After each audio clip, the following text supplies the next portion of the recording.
على سيدنا محمد وعلى آله وصحبه أجمعين. قال رب اشرح لي صدري ويسر لي أمري واhlul 'uqdatam min lisani yafqahu qawli. Yang besar pengerusi surau Cik alias Cik Nan, dan juga merangkap Tok Sedang Kampung Pendiat, seterusnya Jawatangurusi Surau, Tuan-Tuan Imam, Tuan-Tuan Bilal, hadirin, hadirat muslimin-muslimat yang dirahmati Allah sekalian. Apa khabar malam ni, sihat ke? Alhamdulillah, syukur Allah Ta'ala, malam ni kita bertemu lagi. Sejuk nampak dia betul. Dah dalam baju je tangan ha. Orang muda pun sejuk. Orang tua tak berapa sejuk, dia orang muda sejuk. Sebab dia memang tak ada pemanas, tak ada. Sejuk lah kan. Jadi alhamdulillah, syukur Allah Ta'ala, malam ni kita bertemu lagi. Sama-sama telah pun kita melaksanakan solat gerhana. Mungkin ada sebagian tuan-tuan perempuan yang dah biasa buat solat gerhana ini. Ada yang mungkin sebagiannya yang tak pernah buat, kan? Jadi malam ni alhamdulillah dapat kita melaksanakannya dengan jayanya. Walaupun saya punya suara ni tak pelok sangat, batuk, ya, batuk, makan rambutan sedap. Tak sedar diri makan rambutan, kan? Dia makan rambutan ni yang bahayanya, yang rambutan yang dia siap lekang dengan bijinya tu. Tu yang bahaya tu. Saya mula makan tu lah. Makan macam rambutan biasa tak apa. Bila biji tu agak dia makan saya punya alur-alur suara. Dah nak nyanyi tak boleh, kan? Minum dulu. Bismillahirrahmanirrahim. Alhamdulillah. Tapi tuan-tuan masih dengar suara saya, kan? Dengar tak dengar? Clear ke tak? Ke boleh ngantuk kerana ada harapan nak ngantuk ni, suara Ustaz tak boleh dengar, kan? Jadi malam ni masuk balik tuan-tuan, kuliah kita. Tengoklah berapa minit, sempat mana yang kena dan. Ya, Cik Nasar ya, mana yang dah lah ya. Ngaji pun kan belelam yang sangat, lenguh kaki lenguh, tak apa, mata lenguh, itu yang letih tu, mata pun lenguh. Jadi hari ni kita tuan tengok dalam kitab yang alhamdulillah ya, ada sponsor.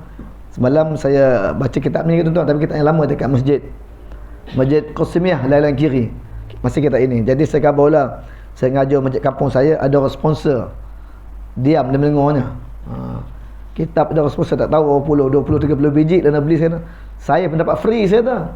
Dia pun nanya, kitab apa Ustaz nama? Dia pun nanya kitab apa. Sudah bertahun mengaji pun bertanya. Kan? Hadis 40 saya kata. Saya pun tunjuk kitab macam ni. Tak tahu ada yang nak sponsor, kan? Masjid Lailan Kiri, kan? Jadi alhamdulillah, mudah-mudahan kalau ada sponsor dapatlah kita tengok sama-sama. Tapi masalahnya kita ni sponsor ada tapi tak bawa. Mana pergi kitab mana? Tak bawa. Tinggal tu European je. Lain kali usah bawa balik. Tinggal kat sana balik. Orang bukan baca pun saya tahu. Kan? Baik tinggalkan dekat ni. Kalau dah ada tulis nama aja. Tulis nama, kan. Kita cari rak satu hubung. Macam di Surau saya Seri Bayu tu, memanglah tak kali ada tok guru datang, memang ada orang sponsor. Yang sponsor tu tinggalkan dekat rak. Yang mana beli sendiri bawa balik rumah. Saya ngajar buat kitab kitab apa, kurban, tajuk fiqh di Seri Bayu, Surau saya. Semua beli kitab tu, habis 340. Tapi bila kuliah tinggal 3-4 orang bawanya. 40 habis 4 orang yang bawa mangkuk. Kan. Jadi lain kali kita tinggalkan kat sini je. Jadi masuk muka surat yang kedua. Cik Nasar ya.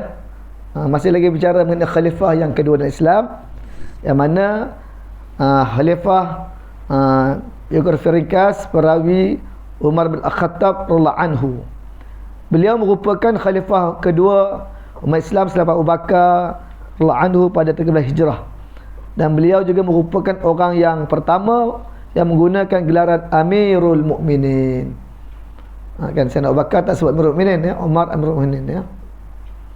Yang mana kita lihat kalau kita pergi umrah, berada di sebelah kubur atau makam Sayyidina Abu Bakar.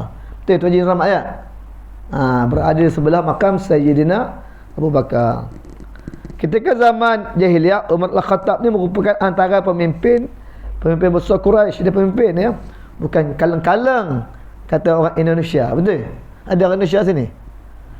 Kaleng-kaleng tak ada ya? Kalau tak ada boleh kata orang Indonesia. Kaleng-kaleng, kan. Orang Indonesia ni kalau pergi haji pergi umrah bukan macam pergi haji umrah. Dia punya lipstick ni sebatu dah nampak. Betul tak? Lebih tu anak dara ramai tu macam nak gorak kita pula rupanya. Gede-gede je. Ada sekali tu bila saya pergi tu, ada ke dia menak sembahyang sebelah saya pula, Indonesia. Lakinya belah sana. Mereka rapid dia orang Indonesia ni kata. Saya kata, ibu belakang bu, belakang. Oh, tak bagi suami takut hilang. Takut benar bini hilang. Tak ada orang dak pula bini dia. Kan. Jadi saya pun ubah channel lah. Isteri duduk belah sana, duduk suami. Duduk sembahyang satu sah. Pelik betul dia mana. Heran ya. Dia pun bukan tak mengaji. Ngaji tapi perangai dia macam tu. Orang Indonesia tak ada kan?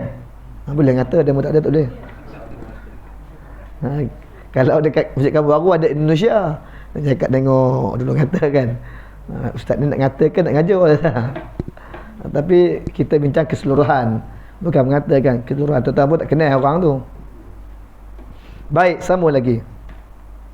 Jadi yang mana Sayyidina Umar ni pemimpin.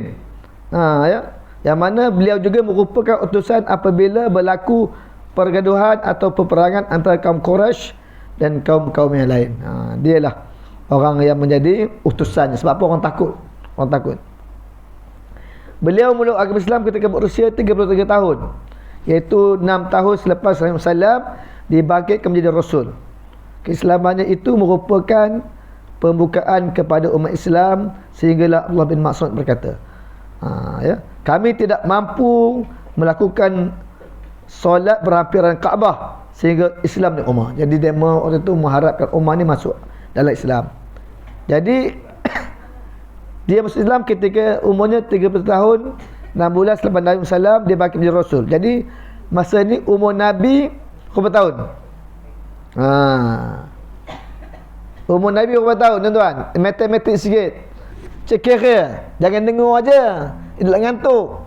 Ustaz dia nak ngajar ke suruh ngajar matematik, suruh kira. Macam. Kalau masa tu umurnya 30 tahun 6 bulan. Jadi dia kata 6 tahun selepas Nabi diangkat menjadi Rasul. Berapa umur Nabi masa tu?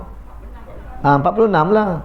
Sebab umur Nabi diangkat menjadi Rasul umur berapa? 40. Kalau tanya budak solah pening. Nabi diangkat menjadi Rasul umur berapa? 25. Tolong terbalik. Nabi wafat umur berapa? 40. Mak kami benar. Tolong terbalik jawab. Tapi budak yang hujung-hujung lah. Budak kelas hujung kan. Saya ngajar tingkatan 3, tingkatan 5. Yang tingkatan 3 tu kelas tengah, kelas ujung. Kalau awal yang pandai, tengah hujung. Yang hujung tu Reban Tabin ngajar. Kan Reban Tabin kan budaknya. Kesian dengan.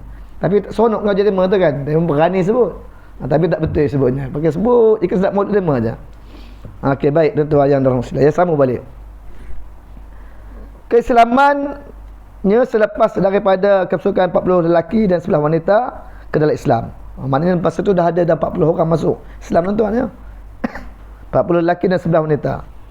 Beliau merupakan satu-satunya yang melakukan hijrah secara terang-terangan dan menghadiri semua peperangan bersama. Baik, sebelum kita bincang lagi tuan-tuan, sebagaimana yang kita maklum, Sayyidina Umar ni waktu dia nak Islam tu dia marah dekat orang Islam. Kan kulu kelo keterak baru bahasa kita je lah.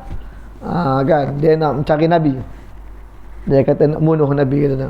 Jadi tengah mencari tu, tengah mencoya-coya tu, faham Cik Nan? Mencoya-coya. Mencoya tu apa? Cari.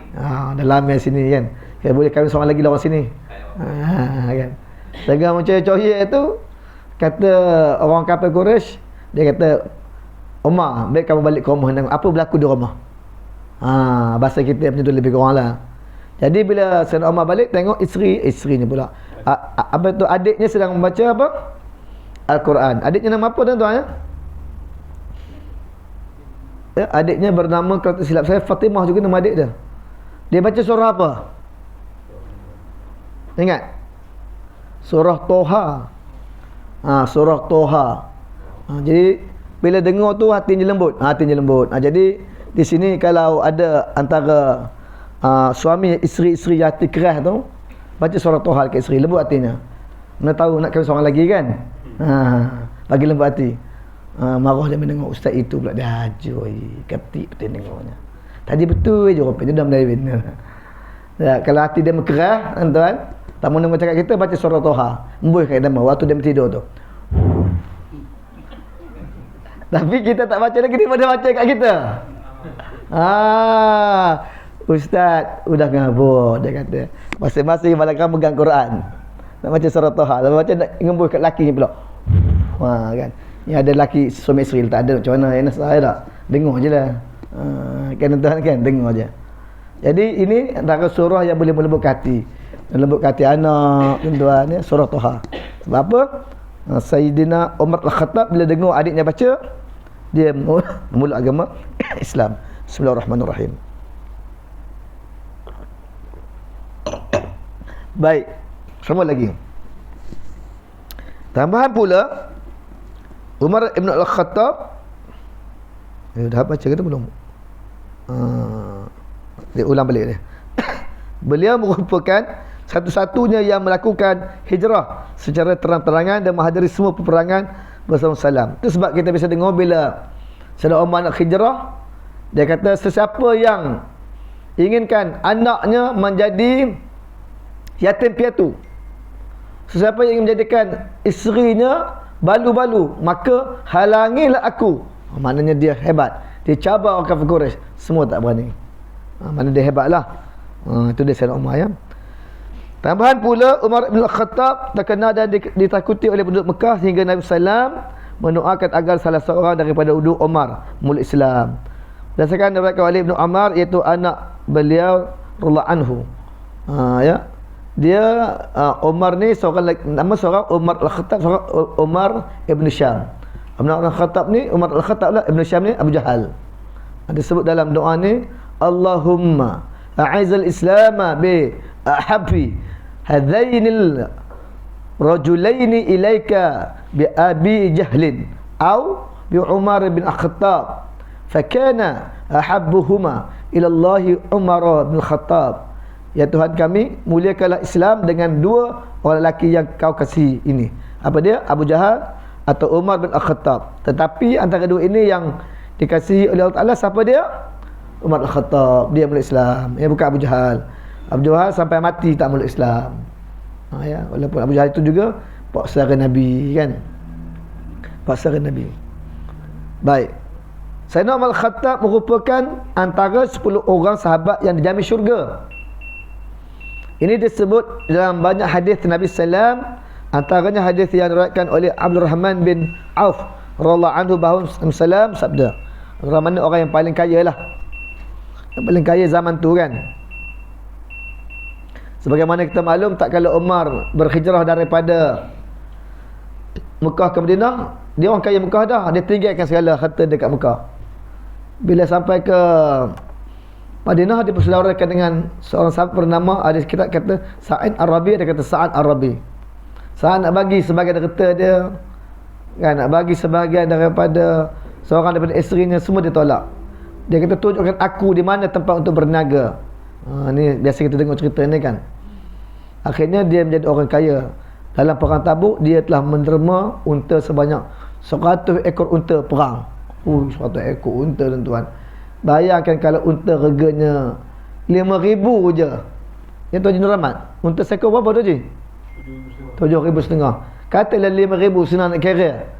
5 kali 100 berapa? Oh, kaya benar, 500,000. Allah, kaya tuan-tuan. Baik, apa sabda Nabi? Asyarata fil jannah, 10 dalam syurga.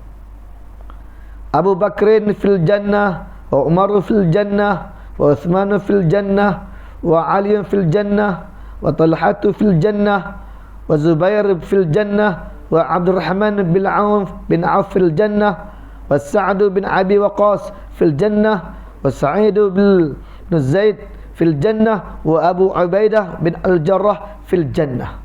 10 orang ahli syurga. Abu Bakar di syurga, Umar di syurga, Uthman di syurga, Ali di syurga, Talha di syurga, Az-Zubair di syurga, Abdul Rahman bin Auf di syurga, ada Abdul Rahman dia, Sa'id bin Abu Waqqas di syurga, Sa'id bin Zaid di syurga, dan Abu Ubaidah bin Al-Jarrah juga di syurga. Riwayat Ibn Hibban. Ini tuan-tuan cerita mengenai syurga. Baik, sikit lagi. Boleh ke? Sikit lagi. Terdapat begitu juga banyak jasa, terdapat begitu banyak jasa yang telah dilakukan oleh Umar Al-Khattab kepada agama dan umat ini. Antara jasa yang besar ialah bila Umar Al-Khattab telah mencadangkan kepada Abu Bakar As-Siddiq agar dihimpunkan Al-Quran. Cadangan ini muncul apabila Umar khawatir akan hilangnya Al-Quran apabila melihat angka para penghafal Al-Quran yang terkorban dalam perang Al-Yamamah. Para hufaz meninggalkan waktu perang. Jadi Sayyidina Umar rasa bimbang, maka berbincang dengan Sayyidina Abu Bakar untuk dihimpunkan Al-Quran itu. Selain itu juga Umar juga merupakan penutup kepada fitnah sehingga digelar sebagai pintu al-baba, ya, al-baba. Apabila pecahnya pintu ini, maka fitnah ini akan mula masuk dan merosakkan agama dan umat ini. Hal ini diceritakanlah hadis yang panjang oleh Huzaifah Ibn Al-Yaman. Pada zaman pemerintahannya juga dibuka di Syam. Syam ni Syariah lah.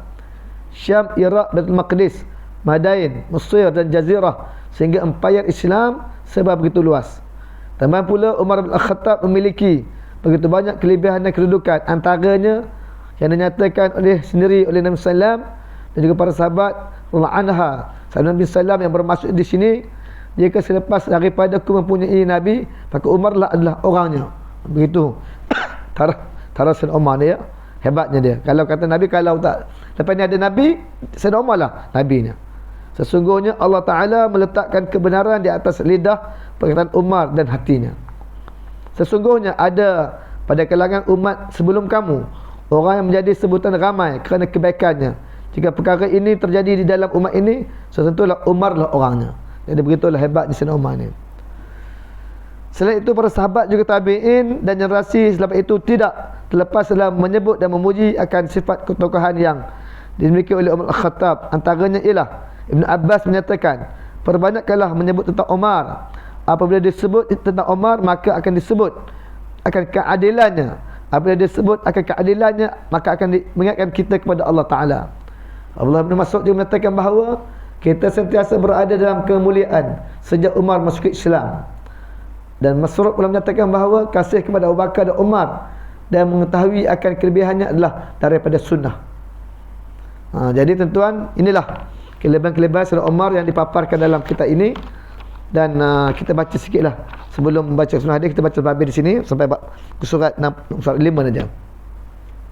Rentetan dan kejayaan Umar Al-Khattab dalam meluaskan payah Islam, maka perasaan musuh-musuh Islam mula dipenuhi perasaan iri hati dan dendam. Sebab itulah muncul pelbagai usaha untuk membunuh khalifah yang mulia ini.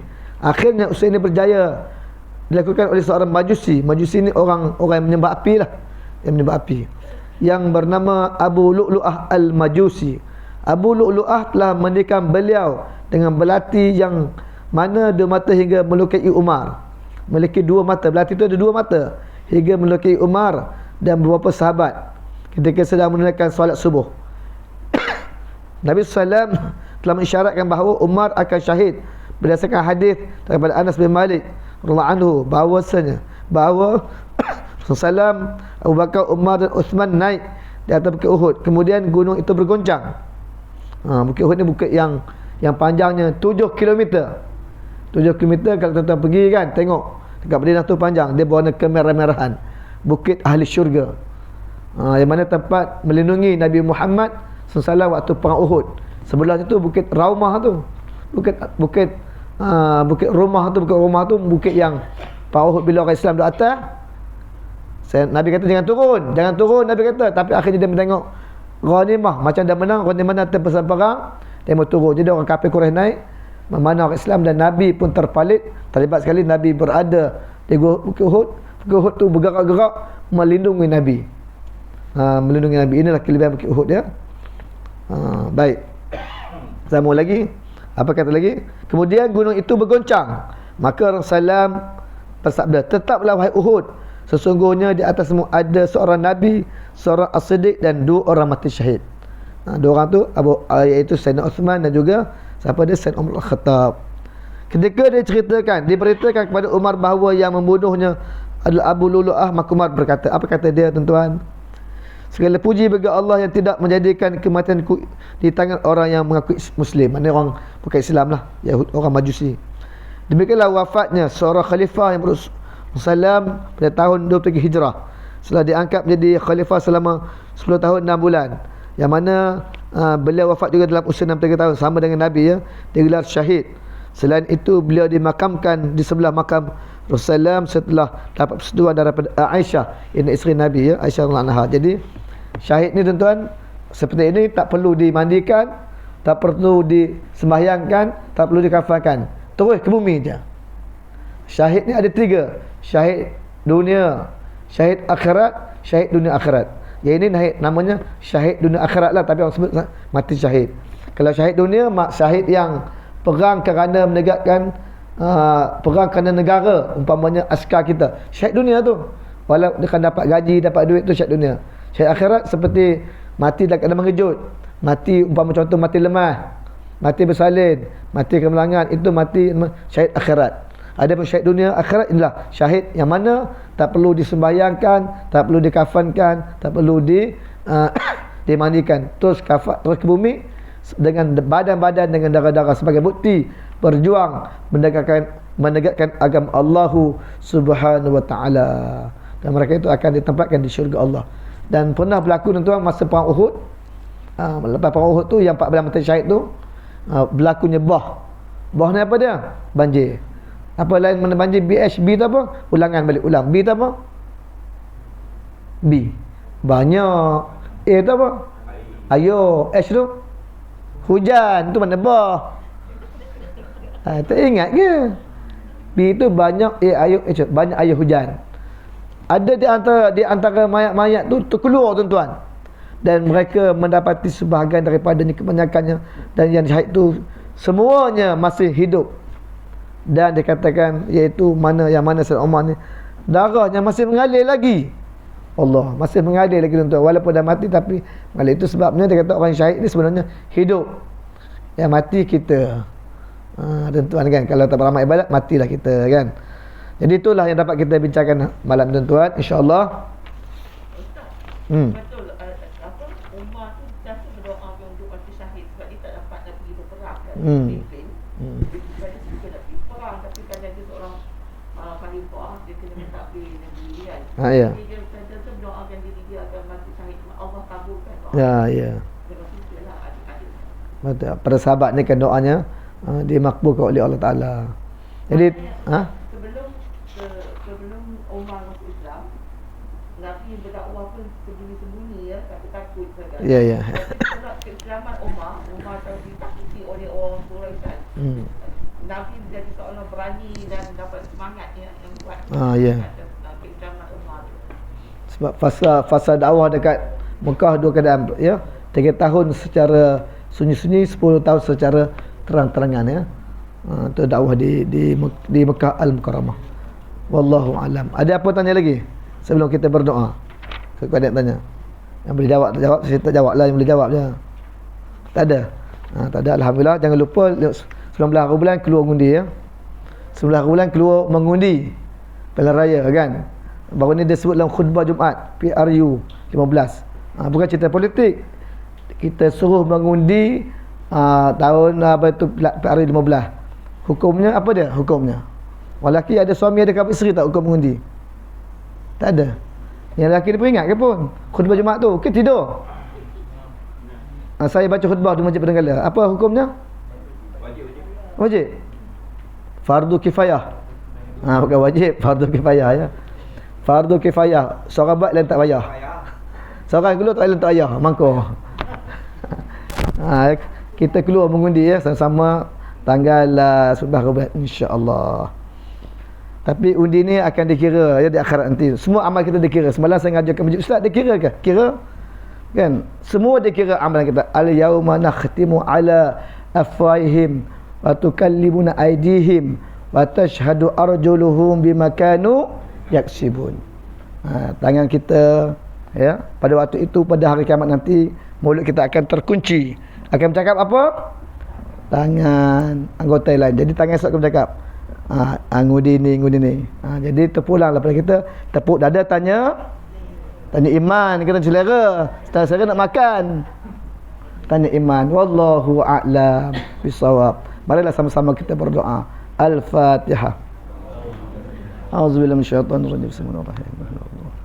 Ar-Rahmanir-Rahim. Maliki yaumiddin. Iyyaka na'budu wa iyyaka nasta'in. Ihdinas siratal mustaqim. Siratal ladzina an'amta 'alaihim ghairil maghdubi 'alaihim waladdallin. Amin.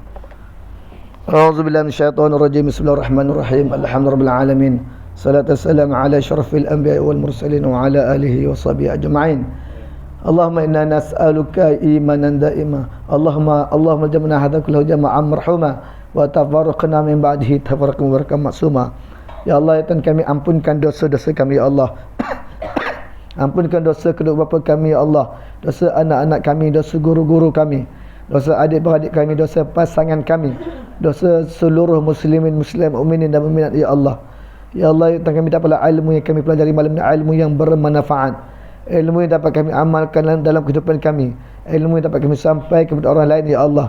Ya Allah, ya Tuhan kami, berkatil usia kami, panjangkan umur kami, dalam keadaan kami sihat taat, melaksanakan segala titah perintah-Mu ya Allah. Ya Allah, ya Tuhan kami, angkatkanlah segala penyakit yang ada dalam diri kami ini ya Allah, sama ada penyakit zahir atau penyakit batin ya Allah. Ya Allah, ya Tuhan kami, permudahkan rezeki kami, luaskan rezeki halal lagi diberkati oleh-Mu ya Allah. Jadikanlah anak-anak kami anak yang soleh dan solehah, anak-anak sentiasa mentaati perintah-Mu, mentaati perintah kami ya Allah. Ya Allah, ya Tuhan kami, istiqamahkan kami dalam ilmu-Mu ini ya Allah. Istiqamahkan kami melaksanakan salat fardu berjemaah 5 waktu sehari semalam ya Allah. Ya Allah, ya Tuhan kami, bukakanlah pintu hati kepada saudara mara kami, rakan taulan kami, ya tetangga kami, sahabat handai kami, agar mereka juga dapat datang mengaji bersama-sama kami ya Allah, salat berjemaah juga bersama-sama kami ya Allah. Ya Allah, ya Tuhan kami, dapatlah kami ini jadi ahli syurga firdaus-Mu ya Allah. Jauhlah kami dari azab neraka-Mu ya Allah. Rabbana atina fid dunya hasanah wa fil akhirati hasanah wa qina adzabannar. Wa sallallahu ala sayyidina Muhammadin wa ala alihi wasallam. Walhamdulillahil alamin. Kita tangguhkan sama-sama baca tasbih kafarah dan suratul asr. Subhanakallahumma bihamdik asyhadu an la ilaha illa anta astaghfiruka wa atubu ilaik. Bismillahirrahmanirrahim. Wal 'asr innal insana lafi khusr. Alladzina amanu bis-solihat wa tawassaw bil haqq wa tawassaw bis sabr. Terima kasih semua. Assalamualaikum warahmatullahi wabarakatuh. Bismillahirrahmanirrahim.